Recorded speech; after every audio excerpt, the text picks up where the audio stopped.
Okay, at Michael's request, I'm shooting another video. This is the day after the blizzard, and it's 16 below zero right now. The wind chill is about 45 below. So anyway, what had happened is we had water flowing on the waterfall yesterday morning. It was flowing real good, hardly any ice up there. And oh God, that wind. And so within 10 hours of the below zero blizzard, this thing froze up. It's just unbelievable. So, and it's quite cold right now. So I'm gonna head back in,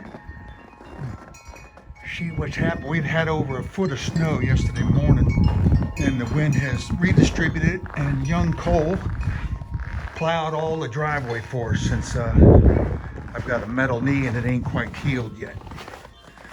We'll see you guys.